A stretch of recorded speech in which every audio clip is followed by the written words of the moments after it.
Hello and welcome to Organic Edible Garden and Kitchen. We've expanded the team to include Meg and me, a plant-based chef from Little Bird Organics, and Nellie, a naturopath and nutritionist who's going to give us the good oil on what we eat. This week I'm going to be cooking with capsicums. We're going to be using the Makoni variety, which are the long tapered sweet ones. And I'm going to be making a really beautiful romesco sauce that's really versatile. You can almost use it like you use hummus with pizza, pasta, and as a dip as well. And today in the garden, I'm going to plant some dwarf peas. Early spring and late autumn are the best time to put these guys in. Usually I grow the taller growing varieties, but at the moment my tomatoes are still on the frame. Let's get some of these capsicums. Great.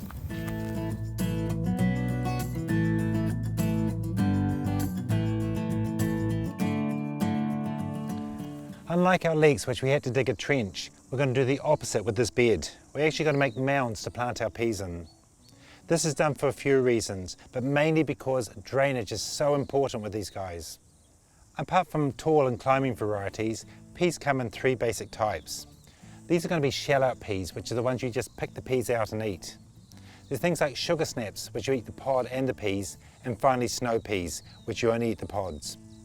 But today we're going to plant dwarf peas, and the reason we're going to do that is simply because our sugar snap peas and our tall climbing peas need to go on a trellis. Apart from good drainage, peas also need a bit of lime in the soil. Raising the pH up and making it slightly alkaline, the peas grow a lot better. However, they don't need a lot of nitrogen in the soil. They're actually legumes and they actually fix their own nitrogen in. So they're a good crop to put in your garden that you can also dig in afterwards. I'm going to plant both seedlings and seeds in this bed. The reason I'm going to put the seedlings in is that I can space them evenly and I know they're going to grow. And in between, I'm going to put some seeds. Sometimes the trouble with this time of year, if you put only seeds in the bed and it's wet for long periods of time, the seeds can rot in the soil. So after we plant it, we'll give it one water and we're not going to water it again until seedlings emerge. Even these are only dwarf peas, I'm still going to stake them. The reason I'm going to do this is because if I don't, they'll lie on top of the soil, and that's just asking for fungal diseases. So in this case, I'm just going to use a few bamboo stakes and put them in sideways. You don't have to use these, you can use things like twigs or branches or even a bit of netting. I'm going to plant these guys about 15 to 20 centimetres apart. And when popping them out, it's really important you take care of their roots. They're really fragile.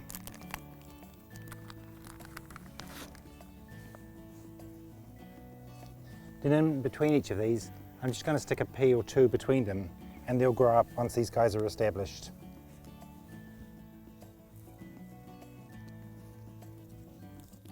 And the great things about planting peas is that every part's edible, whether it's the tendrils or the flowers or the peas themselves. The only thing you have to be careful about is that even though sweet peas are a pea family and like the same conditions, their flowers are poisonous.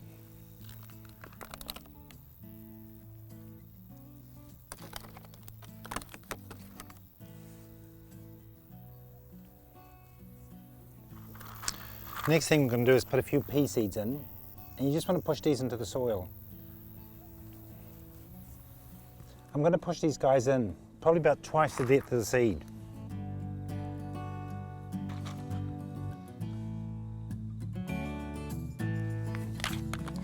Now that that's done, all we really need to do is make sure we keep control of the weeds, as they don't like to compete with them. And just to give these sticks a bit more strength, I'm going to put some twisty ties on and tie them together. So if there's a lot of weight from the peas on it, they'll support each other.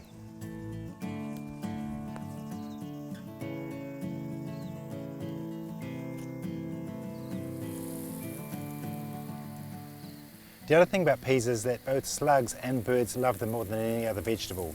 So what we will do is we'll net it with a hoop and some netting.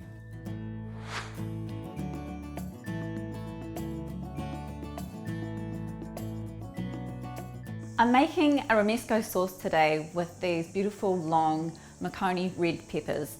It's a great way to use up an abundance of peppers, and we don't often think to make sauces with capsicums. We usually make them with tomatoes. The first thing I'm going to do is take the peppers. So I'm going to take 3 peppers and I'm going to slice them lengthways. I'm going to scoop out the seeds with a spoon. Then I'm going to take the peppers and place them inside down on a baking tray that's lined with baking paper. Now we're not putting any oil on here, it's simply the peppers. I'm going to place these in an oven that's sitting at around 230 degrees for around 30 to 40 minutes until they start to blacken and soften.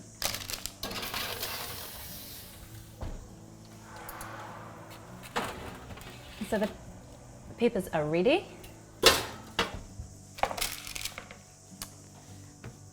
I'm going to put the peppers in a food processor along with the other ingredients for the romesco sauce. So you will want to leave these peppers to cool for a little bit first, maybe even 10 to 15 minutes before you use them. So we're going to pop them in the blender, and you can see they've gone really lovely and soft. And you could peel off the skins, but I'm choosing not to, just because it works for the sauce to leave them on, and I sort of prefer it that way. So we're going to pop those in there.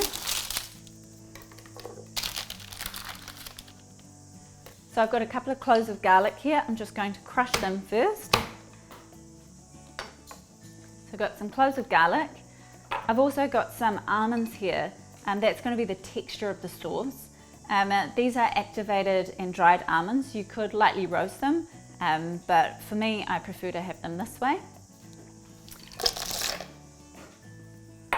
And then I have some sun-dried tomatoes. That's going to add a lot of body and flavour to the sauce. So I've got 1/4 cup of soaked sun-dried tomatoes there. The real key ingredient here is some smoked paprika. I'm going to add 1/2 teaspoon of smoked paprika, but you could add a little more to taste. Just some people find the smoky flavour overwhelming, and it also depends on the quality of your paprika as to how strong it is. Next, I'm going to add 2 tablespoons or around 2 tablespoons of red wine vinegar, or you could use sherry vinegar. I'm going to add some organic sea salt here, but the amount of salt will really depend how salty your sun-dried tomatoes are. Mine aren't very salty, so I'm going to add a good pinch of salt there.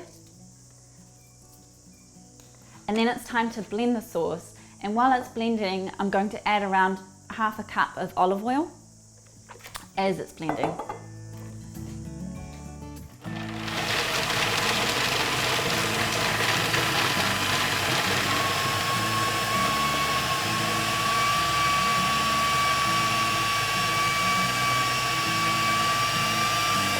I'm just going to taste the sauce now and just see if I need to make any adjustments. So it's beautiful and smoky and sweet, and there's that texture in there from the almonds. You want to keep some texture in there because that's what's going to make the sauce taste so great. You don't want it all uniform. So I need to add a little bit more salt, some pepper, and a touch more olive oil to get it a little bit smoother. Brilliant, we're done. So I'm going to pop the sauce into a bowl now. Now you could store this in the fridge for around 1 week. It might keep a little longer than that, but you probably won't have any problems. This is really delicious and you'll probably use it up straight away. Another idea is that you could freeze it in cubes like you would, say, a pesto. Next, I'm going to show you how to use this. So I like to eat a lot of courgette pasta, and this sauce is so deep and flavourful. It's a great one to pair with a courgette pasta. So I'm going to take a couple of courgettes and pop the ends off them. And then I'll take a mandolin and just slice that on here. Now it's making a julienne, a nice fine julienne. You could also use a spiralizer, which is a very common thing that people have now, and make long courgette noodles.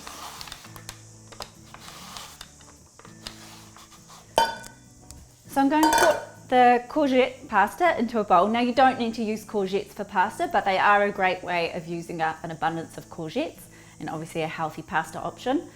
You could use regular pasta as well. So I'm going to pop those in a bowl and then add a few tablespoons of the romesco sauce. and then toss it around together till it starts to coat the pasta.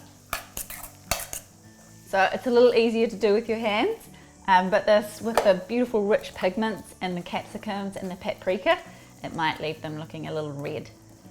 And I'm going to add a few cherry tomatoes to this pasta as well. So I've just got some little heirloom tomatoes there of various colours, but just use whatever tomatoes you have. I'm just going to chop those ones in half. I'm going to get some plates to serve the pasta on.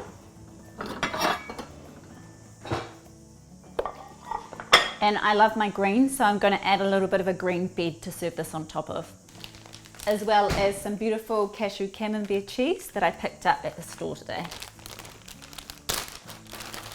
So a nice little bed of greens, ideally with some bitter greens in there. This is quite a sweet sauce, so it will benefit from having some bitter greens served with it.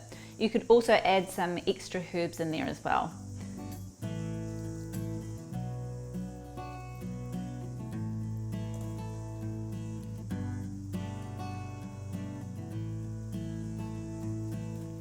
So I'm going to garnish with a generous amount of parsley. Parsley goes beautiful with this sauce, and it will really freshen up the flavours here.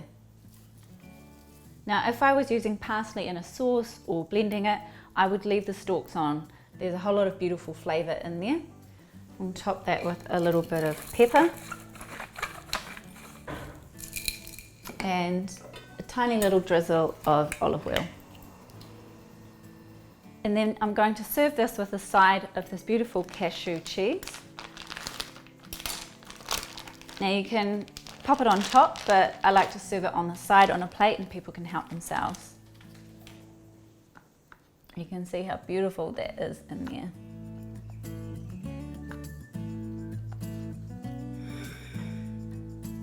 Hi Meg. Hi now. Ooh, that is delicious. So can you tell us just why capsicums are so good for us? Well, capsicums are just a powerhouse of antioxidants.